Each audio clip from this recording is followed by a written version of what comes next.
Climax ಟೈಮಲ್ಲಂತೂ ಧಾರಾಕಾರ ಮಳೆ ಅವತ್ತು. ನಾನಂತೂ ಲಿಟರಲ್ ಟೆನ್ಷನ್ ಆಗ್ಬಿಟ್ಟೆ ನನಗೆ. ಬಟ್ ಇವರು ಭಯಭಕ್ತಿ ಕೆಲಸ ಮಾಡಿದ್ದಾರೆ ಅಂತ ಪರ್ಫೆಕ್ಟ್ ಆಗಿ ತಗೊಳ್ಳಿ. ಯಾಕೆ ಅಂದ್ರೆ ಈಗ ಅಣ್ಣನ ಹೆಸರು ಗೊತ್ತಿದ್ರೆ ಭಯವಾಗ ಅದಕ್ಕೆ ಮಾಡವ್ರೆ ಅಂತ ಹೋಗ್ಬಿಡುತ್ತೆ ಕ್ರೆಡಿಟ್. ದುಡ್ಡು ಹೋದ್ರೂ ಹೋಗ್ಲಿ, ಇದು ಚೆನ್ನಾಗಿ ಕೆಲಸ ಮಾಡಬೇಕು ಅನ್ನೋ ಕ್ಯಾಮ್ರಾಮನ್ ಎಷ್ಟು ಜನ ಅವ್ರು ಇವತ್ತು ನಮ್ಮ ಸಿನಿಮಾ ರಂಗದಲ್ಲಿ. ತುಂಬಾ ದಿನಗಳಿಂದ ಅದೊಂದು ಇತ್ತು, ಒಂದು ಹಳ್ಳಿಯ ಸೊಗಳಿರುವಂತಹ ಮಾಸ್ ಆಕ್ಷನ್ ಮಾಡಬೇಕು ಅನ್ನೋದು ಬಹಳ ಆಸೆ ಇತ್ತು. ಪೃಥ್ವಿ ತುಂಬಾ ನೋಡಿರ್ತಾರೆ, ದಿಢೀರ್ ಅಂತ ಒಪ್ಕೊಳ್ಳಲ್ಲ ಯಾವ ಹೀರೋನು. ಇದಕ್ಕೆ ಮುಂಚೆ ನೋಡಿದ್ದೀನಿ. ಪೃಥ್ವಿ ಪ್ರೀತಿಗೆ ಒಪ್ಕೊಳ್ಳೋದಾಗಿದ್ರೆ ಹಳೆ ಕಥೆನೇ ಒಪ್ಕೋಬೋದಿತ್ತು. ರಾಜೇಶ್ ಒಂದು ಪುಸ್ತಕ ಇದ್ದಂಗೆ ಅವ್ರು ಮಾತಾಡಲ್ಲ ಅಷ್ಟೇ. ತುಂಬ ಅಂದರೆ ನಾನು ಟೆಕ್ನಿಕಲಿ ಮಾತಾಡ್ತೀನಿ, ಅಂದರೆ ಡೈರೆಕ್ಟರ್ ಜೊತೆಗೆ ಮಾತಾಡ್ತಾ ಇಲ್ಲ ಅಂತಲ್ಲ. ಪೃಥ್ವಿ ಅಂದರೆ ಆ್ಯಕ್ಷನ್ಸು ಈ ಥರದೊಂದು ಎಲಿವೇಶನ್ ಇದೆ ಸಿನಿಮಾದೊಳಗೆ. ಸಿನಿಮಾಟೋಗ್ರಫಿ ಎಸ್ಪೆಷಲಿ ಮಾತಾಡಬೇಕು. ಆ ಲೈಟಿಂಗು ಪ್ಯಾಟ್ರನ್ನು ತುಂಬ ಅಂದರೆ ಅದರದ್ದು ತೂಕನ ತುಂಬ ದೊಡ್ಡದಾಗಿ ತೋರಿಸ್ತಿದೆ ಅದು. ಸೊ ಆ ಒಂದು ವಿಷಯಕ್ಕೆ ನಿಜವಾಗ್ಲೂ ನಾನು ನೋಡಿರೋ ಮಟ್ಟಿಗೆ ತುಂಬ ಈಸಿಯಾಗಿ ಮಾಡ್ತಾಯಿದ್ರು.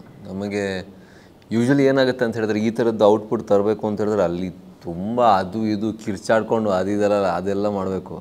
ಇದು ಎಷ್ಟು ಸ್ಮೂತ್ ಇತ್ತು ಅಂತ ಹೇಳಿದ್ರೆ, ನಿಜವಾಗ್ಲೂ ಫ್ರೇಮ್ ಇಟ್ಟು ಮಾನಿಟರ್ ನೋಡಿದಾಗ ಗೊತ್ತಾಗೋದು ಇಷ್ಟು ಸಖತ್ತಾಗಿ ತೆಗೆದ್ರ, ಸಿಂಪಲಾಗಿ ಆಗೋದು. ಸೊ ಅದು ನನಗೆ ಅವರಲ್ಲಿ ಇಷ್ಟ ಆಗಿರುವಂಥ ವಿಚಾರ. ಒಂದು ಸ್ವಲ್ಪನೂ ಅವರು ಅಂದರೆ ತಡ್ಕಾಡೋದಾಗಿರಲಿ, ಹಿಂಗೆ ತಗೊಳ್ಳೋಣ ಹಂಗೆ ತಗೊಳ್ಳೋಣ ಏನಿಲ್ಲ. ಅವ್ರಿಗೆ ಎಷ್ಟು ಕ್ಲಾರಿಟಿ ಇತ್ತು ಅಂತ ಹೇಳಿದ್ರೆ, ಸುಮ್ಮನೆ ಒಂದು ಪ್ಲೇಸಲ್ಲಿ ಕ್ಯಾಮ್ರಾ ಪ್ಲೇಸ್ ಮಾಡಿದ್ರೆ ಅಲ್ಲಿಂದ ಮೂವ್ ಮಾಡ್ತಿರ್ಲಿಲ್ಲ ಕ್ಯಾಮ್ರಾನ. ಅಲ್ಲೇ ಒಂದು ಅದ್ಭುತವಾದ ಫ್ರೇಮ್. ಸೊ ಅದು ಟೀಸರ್ ನೋಡಿದಾಗ, ನಿಮಗೆ ಸಾಂಗ್ ನೋಡಿದಾಗ ಬಹಳಷ್ಟು ಜನ ಪಿನ್ ಪಾಯಿಂಟ್ ಮಾಡಿ ಹೇಳಿರುವಂಥ ವಿಚಾರನೇ ಅದು. ತುಂಬ ಚೆನ್ನಾಗಿ ಫ್ರೇಮ್ಸು ಸಖತ್ತಾಗಿದೆ, ಲೈಟಿಂಗ್ಸ್ ಸಖತ್ತಾಗಿದೆ, ತುಂಬ ಚೆನ್ನಾಗಿ ತೋರಿಸಿದ್ದಾರೆ. ಆ್ಯಕ್ಷನಲ್ಲೂ ಹಾಗೆ. ಅಂದರೆ ನನಗೆ ಒಂದಷ್ಟು ಫ್ರೇಮ್ಸಲ್ಲಿ ನಾನಾ ಗುರು ಅಂತ ಅನಿಸ್ತಾ ಇತ್ತು. ಅಂದರೆ ಆ ಥರ ತೋರಿಸಿದ್ದಾರೆ. ಸೊ ಅದು ತುಂಬ ಇಂಪಾರ್ಟೆಂಟ್ ಆಗುತ್ತೆ ಅದನ್ನು. ಹೌದೌದು. ಸೊ ಹಾಗಾಗಿ ಕಮೆಂಡಬಲ್ ವರ್ಕ್ ಕಾರ್ತಿಕ್ ಮತ್ತು ಅವರ ತಂಡ. ಅದು ನನಗೆ ಭಾಳ ಖುಷಿ ಆಯ್ತು. Like really happy with the outcome. ಅದು ರಾಜು ಸರ್ ಮತ್ತು ಅವ್ರ ಜೊತೆಯಲ್ಲಿ ಅವ್ರ ರ್ಯಾಪು ಕೂಡ ಅದೇ ರೀತಿ ಇತ್ತು, ತುಂಬ ಚೆನ್ನಾಗಿತ್ತು. ನಾವು ಶೂಟ್ ಮಾಡುವಂಥ ಲೊಕೇಶನ್ಸು, ಇನ್ಫ್ಯಾಕ್ಟ್ ನಮಗೆ ಕ್ಲೈಮ್ಯಾಕ್ಸ್ ಟೈಮಲ್ಲಂತೂ ಧಾರಾಕಾರ ಮಳೆ ಅವತ್ತು. ನಾನಂತೂ ಲಿಟರಲ್ ಟೆನ್ಷನ್ ಆಗ್ಬಿಟ್ಟೆ ನನಗೆ. ದೇವರು ಇಷ್ಟೊಂದೆಲ್ಲ ಅಂದರೆ ಅವತ್ತು ತಂದಿರುವಂಥ ಇಕ್ವಿಪ್ಮೆಂಟ್ಸು, ಅದು ಯಾವ್ಯಾವುದೋ ಕ್ರೇನ್ಸು, ಅದು ಯಾವುದೋ lights, I mean huge setup ಇತ್ತು ಅವತ್ತು. ಆವತ್ತೇ ಜೋರು ಮಳೆ. ನನಗಂತೂ ಟೆನ್ಷನ್ ಅಂದರೆ ಅಯ್ಯೋ ಅಂತ ಅನಿಸ್ಬಿಡ್ತು. ಬಟ್ ಅಮ್ಮ ಅವರಾಗಿರಲಿ, ರಾಜು ಸರ್ ಅವರಾಗಿರಲಿ, ಯಾರೂ ಧೈರ್ಯ ಕಳ್ಕೊಳ್ದೆ ನೆಕ್ಸ್ಟ್ ಡೇನೇ ಇರಲ್ಲ ಅದು ನಡೆಯುತ್ತೆ ಅನ್ನೋ ಥರ ಮಾಡಿಬಿಟ್ರು. ಅದನ್ನ ನಿಜವಾಗ್ಲೂ ಅದಕ್ಕೆ ಕಮೆಂಟ್. ನನಗೆ ಅವಾಗ ಗೊತ್ತಿರಲಿಲ್ಲ ಇವ್ರು ಪ್ರೊಡ್ಯೂಸರ್ ಅಂತ. ಇವರ ಯಾರೋ ಸೆಟ್ಟಲ್ಲೆಲ್ಲ ಏನಾರು ಒಂದು ಆದಾಗ ಹಿಂಗಾಗ್ಬಿಡ್ತಾ ಏನು ಮಾಡೋದು ಅಂತ ಟೆನ್ಷನ್ ಮಾಡ್ಕೋತಾರೆ. ಚೆನ್ನಾಗೆಲ್ಲ ನಡೀತಾ ಇರ್ಬೇಕಾದ್ರೆ ಹೇಳೋರಂತೆ, ಯಾರೋ ಗೊತ್ತಿಲ್ಲ ಪಾಪ, ಎಲ್ಲವರ ಪುಣ್ಯಾತ್ಮ ಪ್ರೊಡ್ಯೂಸರ್, ತುಂಬ ಚೆನ್ನಾಗೈತೆ, ನಾವು ಸ್ಮೂತಾಗಿ ಹೋಯ್ತೈತೆ, ಒಳ್ಳೇದಾಗ. ಕಾರ್ತಿಕ್ ಅಂತೂ ಅವ್ರು ತುಂಬ ಟೇಸ್ಟ್ಫುಲ್ ಮನುಷ್ಯ. ಆಮೇಲೆ ನಮ್ಮ ಎಡಿಟ್ರು ಅವರು ಫಾರಿನಲ್ಲಿದ್ದರು, ಅವ್ರಿಗೆ ಅಲ್ಲಿ ಟಿಕೆಟ್ ಹಾಕ್ಕೊಟ್ಟೆ. ಟಿಕೆಟ್ ಹಾಕಿ ಇವ್ರು ಟೇಸ್ಟ್ಫುಲ್ ಬೇಕು ಅಂದರೆ ಅವರೇ ಬೇಕು ಅಂದರೆ, ನನಗೆ ಅದ್ರ ಬಗ್ಗೆ ಐಡಿಯಾ ಇಲ್ಲ. ಅಲ್ಲಿಂದ ಹೇಳಿದರು, ಇದು ಬೇಕಾ, ಇದು ನೋಡು ಕ್ವಾಲಿಟಿ ಇದ್ದರೆ ಅಲ್ಲಿಂದನೇ ಕರ್ಸ್ಕೊಳ್ಳೋಣ. ಅವ್ರು ಬರ್ತಾರೆ. ಆದರೆ ಅವ್ರು ಬಂದು 5 ತಿಂಗಳು ನಮ್ಮ ಆಫೀಸಲ್ಲಿದ್ದು ಕೆಲಸ ಮಾಡಿ ಈಗ ಅಲ್ಲಿಂದ ಅಪ್ಡೇಟ್ ಮಾಡ್ತಾಯಿದ್ದಾರೆ. ಇವ್ರದ್ದೆಲ್ಲ ಒಂದು ಟೀಮು. ಆಮೇಲೆ ಅವ್ರಿಗೆ ಹೇಳೋದು, ಇವ್ರಿಗೆ ಹೇಳೋದು, ಇವರೆಲ್ಲ ಮಾತಾಡ್ಕೊಳ್ಳೋದು.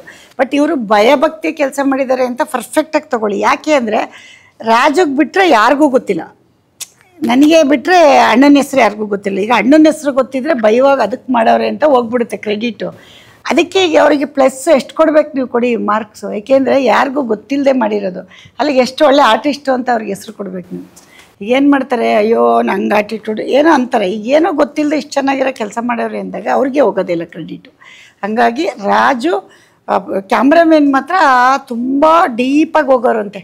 ಅವ್ರೇನಂದ್ರೆ ಈಗ ಒಂದು ಮುಗೀತು, ಇನ್ನೇನೋ ಒಂದು ಕಲರ್ಫುಲ್ಲಾಗಿ ಅದೇನೋ ಕಲ್ಲರಿಂಗ್ ಎಲ್ಲ ಬರಬೇಕು ಅಂದಾಗ, ಸರ್ ಇಲ್ಲಿ ಮಾಡಿಸೋಣ ಸರ್, ಅಲ್ಲಿ ಮಾಡಿಸೋಣ ಸರ್ ಅನ್ನುವಾಗ ಇವ್ರು ಬಜೆಟ್ ಮಾತಾಡೋರಲ್ಲ. ನಾನು ಕೇಳ್ಕೊತಿದ್ದೆ ಯಾವ್ದು ಬೆಸ್ಟು. ಈಗ 4 ಇಟ್ಟರೆ 4ರಲ್ಲಿ ನಿಮ್ಗೆ ಯಾವ್ದು ಬೆಸ್ಟು ಅನ್ನೋರು, ಬೆಸ್ಟ್ ತೊಗೊಳ್ಳಿ ಅಂತಿದ್ದೀನಿ. ಬೆಸ್ಟು ಕೆಲಸ ಬರುತ್ತೆ ಅಂದರೆ ಬೆಸ್ಟೇ ತೊಗೊಳ್ಳೋಣ ಅಂತ. ಅವರು ಒಂದು ದಿವಸ ಏನು ಮಾಡಿದ್ರಂತೆ ಕಾರ್ತಿಕು, ಅವ್ರಿಗೆ ನಾನು ಪೇಮೆಂಟ್ ಕೊಟ್ಟಿದ್ದೆ. ಸರ್ ಏನಾದರೂ ಇದು ದೊಡ್ಡದಕ್ಕೆ ಹೋಗಿದ್ವಿ, ಆ ಕಲರಿಂಗ್ ಎಲ್ಲ ಕಾಸ್ಟ್ಲಿದಕ್ಕೆ ಹೋಗಿ ನಾವಿಬ್ಬರು ಮಾತಾಡ್ಕೊಂಬಿಟ್ಟಿದ್ವಿ, ಆಯ್ತು ಇದಕ್ಕೆ ಹೋಗೋಣ ಅಂತ. ಆ ಪೇಮೆಂಟ್ ಹೋಗಿ ಇನ್ನೂ ಪೇಮೆಂಟ್ ಇಟ್ಕೊಂಡೇ ಇದ್ರಂತೆ. ಸರ್ ಒಂದು ದಿವಸ ಹೇಳಿದ್ರಂತೆ, ಸರ್ ಒಂದು ಸರಿ ಮಾತಾಡಿ ಇದ್ರ ಬಗ್ಗೆ, ಅದು ಇದಕ್ಕೆ ಹೋಗೋಣ, ಈ ಕಲರಿಂಗ್ ಹೋಗೋಣ. ಅವ್ರು ಓನರ್ ಕಾಸ್ಟ್ಲಿ ಆಯಿತು ಅಂತ ಒಪ್ಪಲಿಲ್ಲ ಅಂದರೆ ನಾನೊಂದು ಸ್ವಲ್ಪ ಇದನ್ನೇ ಹಾಕ್ಬಿಡ್ತೀನಿ ದುಡ್ಡ. ಅಂದರೆ ಅಷ್ಟೂ ಇನ್ವಾಲ್ವ್ ಫ್ಯಾಷನ್ ಸಿನಿಮಾ ಬಗ್ಗೆ. ಯಾರ್ದೋ ದೊಡ್ಡವ್ರದ್ದು ಚಿಕ್ಕವ್ರದ್ದಲ್ಲ, ದುಡ್ಡು ಹೋದ್ರೂ ಹೋಗಲಿ, ಇದು ಚೆನ್ನಾಗಿ ಕೆಲಸ ಮಾಡಬೇಕು ಅನ್ನೋ ಕ್ಯಾಮ್ರಾಮನ್ ಎಷ್ಟು ಜನ ಅವ್ರು ಇವತ್ತು ನಮ್ಮ ಸಿನಿಮಾ ರಂಗದಲ್ಲಿ. ಎಲ್ಲಿದ್ದಾರೆ ಆ ಥರದವ್ರು. ಆಮೇಲೆ ಇವ್ರು ಹೇಳಿದ್ರು, ಅಮ್ಮ ಅವರು, ನಾನು ಹೇಳಿದೆ ಅದೆಲ್ಲ ಬೇಡಪ್ಪ, ಅವರು ನಾವು ಫಸ್ಟೇ ಪ್ರಿಪೇರ್ ಆಗಿದ್ದೀವಿ ಕ್ವಾಲಿಟಿ ಬರಬೇಕು ಅಂತ, ಅವ್ರಿಗೆ ಆರಾಮಾಗಿ ಮಾಡೋಕ್ಕೆ ಹೇಳು, ಆಯಿತು ಒಪ್ಸಿದ್ದೀನಿ ಅಂತ ಹೇಳ್ಬಿಡಪ್ಪ ಅಂದೆ. ಅವ್ರು ಅದರತ್ತಿಲ್ಲ ಓಕೆ ಕೊಟ್ಟವ್ರು. ಅವರು ಇದು ಚೆನ್ನಾಗಿ ಬರುತ್ತೆ ಇದೊಂದು ಅವ್ರು ಒಪ್ಕೊಬಿಟ್ರೆ ಸಾಕಪ್ಪ, ಆ ಥರದ್ದೆಲ್ಲ ಟೆನ್ಷನ್ ತೊಗೊಳ್ಳೋರಂತೆ. ನಾವು ರೆಡಿಯಾಗಿರ್ತೀವಲ್ಲ, ಬಟ್ ಕ್ವಾಲಿಟಿ ಗೊತ್ತಾಗುತ್ತೆ. ಈಗ ನಾವು ಇವ್ರಿಗೆ ಆಪ್ಷನ್ ಇಟ್ಟಿರ್ತೀನಲ್ಲ, ಕೆಟ್ಟೋದ್ರೆ ಅವ್ರು ಹಿಡ್ಕೊತೀನಲ್ಲ, ಅವತ್ತ್ಯಾಕ್ರಿ ಹೇಳಲಿಲ್ಲ ನೀವು ಅಂತ. ಅಂದರೆ ಅವ್ರಿಗೂ ಇದೆಯಲ್ಲ ಲೈಫು. ಆವಾಗ ಆ ಥರ ಕ್ಯಾಮ್ರಾಮೇನು, ಇವ್ರು ಆ್ಯಕ್ಟ್ರ್ ಚೆನ್ನಾಗಿ ಮಾಡಿದ್ರೆ ಕ್ಯಾಮ್ರಾ ಹಿಡಿಯೋರು ಬೇಕಲ್ಲ, ಆಮೇಲೆ ಹಿಡಿದು ಮನೆಗೆ ಹೋದ್ಮೇಲೆ ಅದನ್ನು ಕರೆಕ್ಟಾಗಿ ರೆಡಿ ಮಾಡೋರು ಬೇಕಲ್ಲ. ಅಷ್ಟು ಫ್ಯಾಷನ್. ಚಿಕ್ಕ ಹುಡುಗ ಇನ್ನು ಏನು ರೀ ಅವ್ರ ಹೆಸರು ಕಾರ್ತಿಕ್, ಇನ್ನೊಂದು ಅಡ್ಡ ಹೆಸ್ರು ಏನೋ ಬರುತ್ತೆ, ಬಟ್ ಅವ್ರ ಕಣ್ಣಿಗೆ ಕಂಡಿಲ್ಲ. ನೆನ್ನೆನೇ ಹಿಡ್ಕೊಬಂದು ಕೂರಿಸ್ಕೊಂಡು ಒಂದು ಇಂಟರ್ವ್ಯೂ ಆ ಥರ ಎಲ್ಲ. ಅಣ್ಣನ ಹೆಸ್ರು ಹೇಳಿದ್ಮೇಲೆ ಅದು ಬೇರೆ ಥರ ಆಗೋದು ಬಿಡು, ಅದೊಂಥರ. ಆಮೇಲೆ ಅಲ್ದಿದ್ರು ಇವರು ಅಷ್ಟು ಹುಡುಕಿ ಮಾಡಿದೆ ನಮ್ಮ ಟೀಮ್. ಆವಾಗ ನಾವು ಅಂದ್ಕೊಂಡು ಏನೋ ನಮ್ಮ ಪುಣ್ಯ ಇರಬೇಕು ಅಂತ. ಎಷ್ಟೋ ಕೆಲಸಗಳು ಅಡ್ಡಿ, ಆದರೆ ಮಳೆದೊಂದು ಕೊಚ್ಚೋಯ್ತಲ್ಲ, ಸಿಕ್ಕಾಬಟ್ಟೆ ಖರ್ಚು ಮಾಡಿದ್ವಿ ಅವತ್ತು. ಅದೊಂದು ಸೀನು ಮಧ್ಯಾಹ್ನ ಎಲ್ಲ ಬಿಸಿಲಂತೆ, ದೊಡ್ಡ ಮಳೆ, ಗಾಳಿ, ಬಿರುಗಾಳಿ, ಏನೇನು ಮಾಡ್ಕೊಂಡಿದ್ರು ಅದೆಲ್ಲ ಕೊಚ್ಚೋಯ್ತಂತೆ. ಇವ್ರು ಟೆನ್ಷನ್ ಆಗ್ಬಿಟ್ರಂತೆ, ಇವರೆಲ್ಲ ಟೆನ್ಷನ್ ಅಂತೆ. ಆಮೇಲೆ ಇವರು ಅಷ್ಟೇ, ಅಯ್ಯೋ ಏನು ಸರ್ ಹಿಂಗಾಗೋಯ್ತಲ್ಲ ಸರ್ ಅಂತ. ಅವಾಗ ನನಗೆ ಹೇಳಿದ್ರು, ಇರಲಿ ಪರವಾಗಿಲ್ಲ, ಮತ್ತೆ ನೀವು ಮಾಡ್ಕೊಳ್ಳಿ ಸೀನ್, ಪರವಾಗಿಲ್ಲ ಮಾಡಿ ಅಂದೆ ನಾನು ಆರಾಮಾಗಿ. ಯಾಕೆಂದರೆ ಗೊತ್ತಲ್ಲ ನಮಗೆ, ಎಕ್ಸ್ಪೀರಿಯೆನ್ಸ್ ಇತ್ತಲ್ಲ, ಮಾಡಿ ಅಂದೆ. ಹಾಗೆ ಎಲ್ಲ ಆಗುತ್ತೆ, ಅದನ್ನೆಲ್ಲ ಮೇಂಟೈನ್ ಮಾಡಿದ್ದೀನಿ. ಅಲ್ಲ, ಇದು ನನಗೆ ಹೆಂಗೆ ಅನ್ನಿಸ್ತಾ ಇದೆ ಅಂದರೆ, ಸಿನಿಮಾ ಹಸಿವು ಅಂದರೆ ಪೃಥ್ವಿಗೊಂಥರ ಹಸಿವು, ಅಮ್ಮಂಗೊಂಥರ ಹಸಿವು, ನಿಮ್ಗಳು ಒಂಥರ ಹಸಿವು, ರಾಜುಗೊಂಥರ ಹಸಿವು. ಇದು ಆ್ಯಕ್ಚುಲಿ ಪ್ರೊಡಕ್ಷನ್ ಹೌಸ್ ಲಾಂಚ್ ಆಗ್ತಿದೆ ಅಂತಿಲ್ಲ, ಪೃಥ್ವಿ ಲಾಂಚ್ ಆಗ್ತಿದ್ದಾರೆ ಅಂತ ಅನ್ನೋ ಥರ ಇದೆ. ಪೃಥ್ವಿನ ಒಂದು ಒಳ್ಳೆ ಹೀರೋ ಆಗಿ ಲಾಂಚ್ ಮಾಡಬೇಕು ಅನ್ನೋ ಥರ ಸಿನಿಮಾ ಮಾಡ್ದಂಗಿದೆ. ಡೈರೆಕ್ಟ್ರು, ಒಬ್ಬ ಒಳ್ಳೆ ಡೈರೆಕ್ಟ್ರು, ಆ ಡೈರೆಕ್ಟ್ರಿಗೆ ಬೇಕಾದ ಕೊಡಬೇಕು, ಆ ಡೈರೆಕ್ಟ್ರ್ ಪ್ರೂವ್ ಮಾಡ್ತಾನೆ ಅಂತ ಕೊಟ್ಟಂಗಿದೆ. ಆ ಥರ ಕಾಣಿಸ್ತದೆ ಆ್ಯಂಬಿಯನ್ಸು. ಹೌದೌದು. ಆಮೇಲೆ ಕ್ಯಾಮ್ರಾಮೇನು, ಎಡಿಟರ್, ಆಮೇಲೆ ಮ್ಯೂಸಿಕ್ಕು. ನಮ್ಮ ಹುಡುಗ, ನಾನು ಹೇಳ್ತೀವಿ, ಈ 2 ಥರ ಮ್ಯೂಸಿಕ್ ಬರುತ್ತಲ್ಲ, ಹಾಡಿಗೊಂದು ಬ್ಯಾಕ್ಗ್ರೌಂಡ್. ಆ ಹುಡುಗ ಚಿಕ್ಕ ಹುಡುಗ ಇನ್ನು, ಅವನಿಗೂ ಅಷ್ಟೇ ನಾನು ಹೊಸಬ್ರಿಗೆ ಕೊಡೋಣ ಕಣ್ರಿ, ಹುಡುಕ್ರಿ. ಈಗ ನೇಮ್ ಇರೋರಿಗೆಲ್ಲ ಯಾರೋ ಕರೆದು ಕೊಡ್ತಾರೆ, ಹೊಸಬ್ರಿಗೆ ಕೊಡೋಣ, ಕರೀರಿ, ನೀವು ಒಂಚೂರು ಟ್ರೈನ್ ಮಾಡಿ, ಚೆಕ್ ಮಾಡಿ, ಒಂದು 4 ಜನ ಕರೀರಿ, ಅದರಲ್ಲಿ ದಿ ಬೆಸ್ಟ್ ತೊಗೊಳ್ಳಿ ಅಂತ ಹೇಳಿ ನನಗೆ ಹೊಸಬ್ರಿಗೆ ಕೊಡಬೇಕು ಅಂತ ಆಸೆ ಇತ್ತು. ಅಂದರೆ ಒಂದು ಪ್ರತಿಭೆ ತರಬೇಕು ಅಂತ. ಎಲ್ಲಿದ್ದಾರೆ, ಯಾರು ಮಾಡ್ತಾ ಇಲ್ಲ, ಯಾರು ಚೆನ್ನಾಗಿಲ್ಲ, ಯಾರು ಇಲ್ಲ ಕನ್ನಡ, ಅದು ಹೋಗುತ್ತಲ್ಲ, ನಾವು ಮಾಡೋ ದುಡ್ಡಿಗೆ ಒಂದು ಪ್ರತಿಫಲ ಸಿಗುತ್ತಲ್ಲ, ಆ ಥರ ಚೆನ್ನಾಗಿ ಮಾಡಿದ್ದಾನೆ ಹುಡುಗ. ಪೃಥ್ವಿ, ಆ್ಯಕ್ಚುಲಿ ನೀವು ಅಂದರೆ ನಿಮ್ಮ ಆಯ್ಕೆಗಳು, ನಿಮ್ಮ ಕಥೆಗಳು ಅಥವಾ ನಿಮ್ಮ ಸಿನಿಮಾ ಆಯ್ಕೆಗಳು ಕೂಡ ವಿಶಿಷ್ಟವಾಗಿ ಕಾಣಿಸುತ್ತೆ. ರಾಜು ಬಂದು ಈ ಕತೆ ಹೇಳಿದಾಗ ಅಥವಾ ಈ ಒಂದು ಪಾತ್ರ ಹೇಳಿದಾಗ, ಪ್ರೊಡಕ್ಷನ್ ಹೌಸ್ ಗೊತ್ತಿಲ್ಲ ಬಿಡಿ, ನಾನು ಹೇಳ್ತಾ ಇರೋದು ವೈಯಕ್ತಿಕವಾಗಿ ನಿಮಗೇನು ಅನ್ನಿಸ್ತು? ಅಂದರೆ ಒಂದು ದೊಡ್ಡ ಗೆಲುವು ಬೇಕಾಗಿದೆ ಅಥವಾ ಒಂದು ಒಳ್ಳೆ ಸಕ್ಸಸ್ ಬೇಕಾಗಿದೆ ಅಂತ ಹುಡುಕಾಟದಲ್ಲಿ ಪ್ರತಿ ಹಂತದಲ್ಲಿ ಪ್ರತಿ ಸಲ ಪ್ರಯತ್ನ ಮಾಡ್ತಾನೆ ಇದ್ದೀರಿ. ಇದು ತುಂಬ ಪಾಸಿಟಿವ್ ಕಾಣ್ತದೆ, ತುಂಬ ದೊಡ್ಡದಾಗಿ ಕಾಣ್ತದೆ ಕೂಡ. ಸೊ ಈ ಒಂದು ವಿಚಾರಕ್ಕೆ ನಿಮ್ಮ ಆಯ್ಕೆ ಹೆಂಗಿತ್ತು ಮತ್ತು ಆ ಟ್ರಾವೆಲ್ ಹೆಂಗಿತ್ತು? ನನಗೆ ಯಾವಾಗಲೂ ನನಗನ್ಸೋದು, ಒಬ್ಬ ನಿರ್ದೇಶಕ ಆಗಲಿ, ಒಬ್ಬ ಆ್ಯಕ್ಟರ್ ಆಗಲಿ, ಅವ್ನು ಏನು ನೋಡೋಕ್ಕೆ ಇಷ್ಟಪಡ್ತಾನೆ ಅದನ್ನು ಅವ್ನು ಮೊದಲು ಮಾಡೋಕ್ಕೆ ಶುರು ಮಾಡಿದ್ರೆ ಚೆನ್ನಾಗಿರುತ್ತೆ ಅಂತ. ಆವಾಗ ನಾನು ಹಾಗೆ ಬಿಲೀವ್ ಮಾಡೋದು. ನಾನು ಯಾವುದೇ ಕತೆ ಬಂದ್ರೂ ನನಗದು ಇಂಟ್ರೆಸ್ಟಿಂಗ್ ಆಗಿದೆಯಾ, ಅಂದರೆ ನನಗೆ ಆ ಥರದ ಕತೆಗಳು ನೋಡೋಕ್ಕೆ ಇಷ್ಟನಾ, ಅಥವಾ ಆ ಥರದ ಪಾತ್ರಗಳನ್ನು ನೋಡೋಕ್ಕೆ ಇಷ್ಟನಾ ಅಂತ.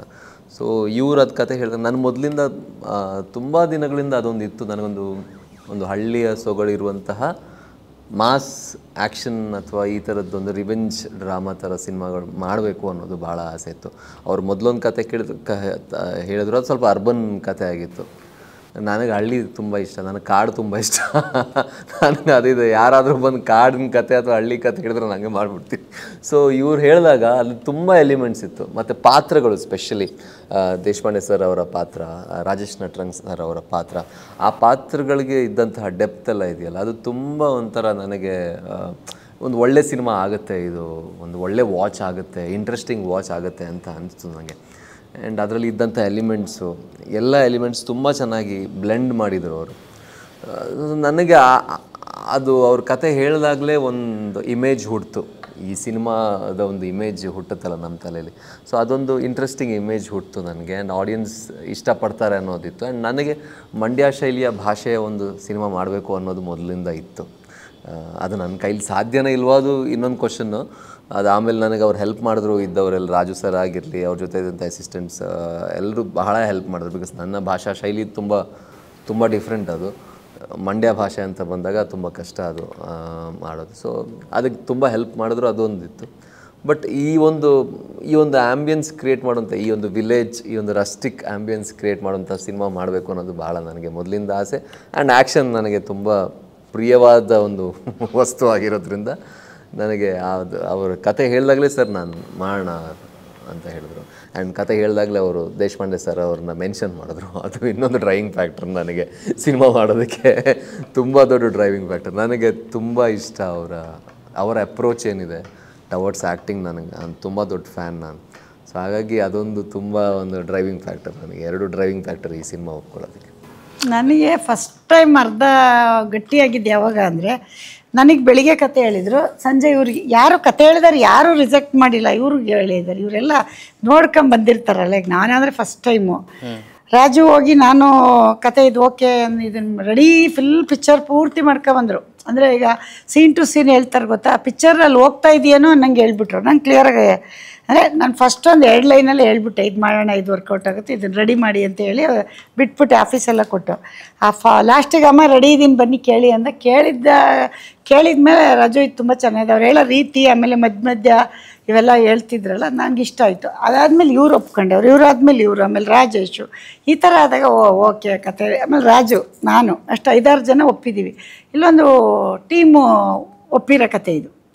ಒಬ್ಬರೇ ಈಗ ಗೋಪಾಲ್ ಸ್ಟಾರ್ಗೆ ಏನೋ ಇಷ್ಟ ಆಗಿಲ್ಲ ಅನ್ಕೊಳ್ಳಿ, ಅವ್ರು ನೋಡ್ಕೊಂಡೇ ಬಂದಿರೋ, ಅವ್ರು ಸುಮ್ಮನೆ ಆಯಿತು ಮಾಡೋಣ ಅಂತ ದುಡ್ಡಿಸ್ಕೊಂಡು ಮಾಡಿಬಿಡೋರು. ಅವ್ರು ಸ್ವಲ್ಪ ಯೋಚಿಸೋರು, ಇದು ಒಳ್ಳೆ ಕತೆ, ಈ ಕತೆಗೆ ನಾನು ಪಾತ್ರ ಮಾಡ್ತೀನಿ ಅಂದರೆ ಈಗ ಆರ್ಟಿಸ್ಟೇ ಗೆದ್ದಂಗಲ್ಲಿ. ಪೃಥ್ವಿ ತುಂಬ ನೋಡಿರ್ತಾರೆ, ದಿಢೀರಂತ ಒಪ್ಕೊಳ್ಳಲ್ಲ ಯಾವ ಹೀರೋನು. ನಾನು ಇದಕ್ಕೆ ಮುಂಚೆ ನೋಡಿದ್ದೀನಿ, ಅದನ್ನು ಜಡ್ಜೇ ಮಾಡಲ್ಲ. ಪೃಥ್ವಿ ಪ್ರೀತಿಗೆ ಒಪ್ಕೊಳ್ಳೋದಾಗಿದ್ರೆ ಹಳೆ ಕತೆನೇ ಒಪ್ಕೊಬೋದಿತ್ತು ರಾಜುದ. ಅವರು ಇದನ್ನು ಒಪ್ಕೊಂಡ್ರು. ಅವಾಗ ನನಗೊಂಚೂರು ಧೈರ್ಯ ಬಂತು. ಆಮೇಲೆ ಒಂದೊಂಥರ ಗೊತ್ತಲ್ಲ, ಅವರು ಒಪ್ಕೊಳ್ಳಿಲ್ಲ ಅಂದರೆ ಇನ್ನೊಂದು ತರ್ತೀವಿ ಅನ್ನೋದು ಇರುತ್ತೆ ನನಗೆ, ಅದು ಗೊತ್ತಾ. ಒಪ್ಕೊಂಡ್ರು, ಅವ್ರು ಇಷ್ಟಪಟ್ಟವ್ರು ಕೊಟ್ವಿ. ನಾನು ಹೇಳಿದ್ದೆ, ಅವ್ರು ಸಿಕ್ಕಿಲ್ಲ ಅಂದಾಗ ನೀವು ಬೇರೆದಕ್ಕೆ ಕಾಂಪ್ರೂವ್ ಆಗ್ಬೇಕು, ಅವ್ರು ಫಸ್ಟ್ ಅಪ್ರೋಚ್ ಮಾಡೋಣಮ್ಮ, ಸಿಕ್ಕಿಲ್ಲ ಅಂದರೆ ಬೇರೆಯವರು. ಅಲ್ಲಿ ಅರ್ಧ ಧೈರ್ಯ ಬಂತು. ರಾಜು, ನಾನು, ಇವರು ಆಮೇಲೆ ಇವ್ರು ಇನ್ನೊಬ್ರು ಯಾರು ರಾಜೇಶು ತುಂಬ ಒಂಥರ ಎಲ್ಲ ನೋಡ್ಕೊ ಬಂದಿರೋರು. ಅವ್ರು ಒಂಥರ ಹೆಂಗೆ ಹೇಳ್ಬೇಕು, ಅವ್ರನ್ನ ಒಂದು ಪುಸ್ತಕ ಇದ್ದಂಗೆ. ಅವ್ರು ಮಾತಾಡಲ್ಲ ಅಷ್ಟೇ, ಅವರು ಏನೇ ಮಾಡಿದ್ರು ತುಂಬ ಒಂದು ಡಿಸಿಪ್ಲಿನ್ನಾಗಿ ಅವ್ರು ಇರೋದ್ರಲ್ಲಿ ಇಲ್ಲಿವರೆಗೂ ಬಂದವ್ರು. ಎಷ್ಟು ವರ್ಷ ಆಯಿತು ಅವ್ರಿಗೆ. ಈಗ ಒಳ್ಳೆ ಸಿಕ್ಕಿದೆಯೋ ಬಿಟ್ಟಿದೆಯೋ, ಇಷ್ಟು ದಿನ ಸಿನಿಮಾ ರಂಗ ಕಾಪಾಡ್ಕೊ ಬಂದವ್ರೆ ಅಂದರೆ ಅಲ್ಲೇ ಅವರು 90% ಗೆದ್ದುಬಿಟ್ರು ಅಂತ. ಈ ಪಾತ್ರ ಸಿಗದೆ ಇರೋದು ಅದು ಅವ್ರು ತಪ್ಪಲ್ಲ, ಸಿಗದೆ ಇರೋದು ನಮ್ಮ ಕರೆಕ್ಟಾಗಿ ಒದಗಿಸ್ಕೊಡದೇ ಇರೋದು ಅದು ಅವ್ರ ವ್ಯವಸ್ಥೆ ತಪ್ಪು. ಆದರೆ ಯಾವುದೋ ಸಿನಿಮಾ ಬರಲಿ ಅದನ್ನು ಮಾಡಿಕೊಂಡು ಆ ಸಿನಿಮಾ ರಂಗದಲ್ಲಿ ಇಷ್ಟು ವರ್ಷ ಬಂದಿದ್ದಾರೆ ಅಂದಾಗ ಅವರು. ಆಮೇಲೆ ಅವಿನಾಶ್ ಅವ್ರು ಬಿಡಿ, ಅವ್ರು ಏನೋ ಬೇಕೋ ಬೇಡ ಅಂತ ಪಾಪ ಅವ್ರಿಗೆ ಏನು ಇಂಥವ್ರು ಕರಿತಾ ಇರ್ತಾರೆ ಅಂತ ಅವ್ರು ಬಂದು ಮಾಡಿರ್ತಾರೆ. ಅವ್ರದ್ದು ಲಾಸ್ಟಿಗೆ ಅಪ್ರೋಚ್ ಮಾಡ್ಕೊಂಡು ಅವ್ರಿಗೆ ಅವ್ರ ಜಾಗಕ್ಕೆ ತುಂಬ ಪ್ಲ್ಯಾನ್ ಮಾಡಿದ್ವಿ. ಯಾರಾದರೂ ಒಬ್ಬರು ಗೆಸ್ಟ್ ಕರಿಯೋಣ ಆ ಥರ ಎಲ್ಲ ಇತ್ತು. ಬಟ್ ಇವ್ರು ಒಪ್ಪಲಿಲ್ಲ. ಅಮ್ಮ ಈ ಕಥೆಯಲ್ಲಿ ಯಾವುದು ಆ ಥರದ್ದು ಬಂದುಬಿಟ್ರೆ ಅದು ಆಮೇಲೆ ಅವ್ರಿಗೆ ತೂಕ ಇಲ್ಲ, ವೈಟೇಜ್ ಅದು ಬೇಡ, ಇವ್ರು ತುಂಬ ಚೆನ್ನಾಗಿರ್ತಾರೆ. ನಾವು ತುಂಬ ಯೋಚಿಸಿದ್ವಿ ಅದೊಂದು ಪಾತ್ರಕ್ಕೆ. ನನಗೂ ಅವ್ರಿಗೂ ವಾದ ಆಗೋದು, ರೀ ಏನು ರೀ ಇಲ್ಲಮ್ಮ ಈ ಕತೆ ಅದು ಕೇಳಲ್ಲ, ಈ ಕತೆ ಅದು ಕೇಳಲ್ಲ, ಜಾಸ್ತಿ ಕೊಟ್ಟರು ತಗೊಳ್ಳಲ್ಲ, ಕಮ್ಮಿ ಆದರೂ ಬೇಡ, ಆ ಥರ ಇತ್ತು. ಆಮೇಲೆ ಅಲ್ಲಿ ಸ್ವಲ್ಪ ಇವ್ರ ಬಗ್ಗೆ ಮತ್ತು ಕತೆ ಬಗ್ಗೆ ಸ್ವಲ್ಪ ಧೈರ್ಯ ಬಂತು. ಆಮೇಲೆ ಹೋಯ್ತಾ ಪ್ಲ್ಯಾನ್ ಹೆಂಗೆ ಮಾಡೋಣ ಅಂತ ಕೇಳಿದರು. ಇವ್ರಿಗೆ ಐಡಿಯಾ ಕೊಟ್ಟಿದ್ದೆ ನಾನು, ನೋಡಿರಿ ದಿನ ಮಾಡ್ತೀರಾ, ವಾರಕ್ಕೆ ತೊಗೊಳ್ಳಿ, ಇಲ್ಲ 2 ಡೇಸಿಗೆ ತಗೊಳ್ಳಿ, ನೀವು ಅದ್ರ ಬಗ್ಗೆ ತಲೆ ಕೆಡಿಸ್ಕೊಡಿ, ನೀವೆಲ್ಲ ಪ್ಲ್ಯಾನ್ ಮಾಡಿ ತೊಗೊಂಬಂದಾಗ ವಾರಕ್ಕೆ 1 ವಾರ ಮುಂಚೆ ಕೊಡಿ, ಇನ್ನೊಂದು ವಾರ ಕೊಡಿ. ಸ್ವಲ್ಪ ಐಡಿಯಾ ಕೊಟ್ಟೆ, ಅವ್ರಿಗೂ ಧೈರ್ಯ ಬಂದ್ಬಿಟ್ಟು ನಾವು ಮಾಡಿದ್ದೀವಲ್ಲ ತುಂಬ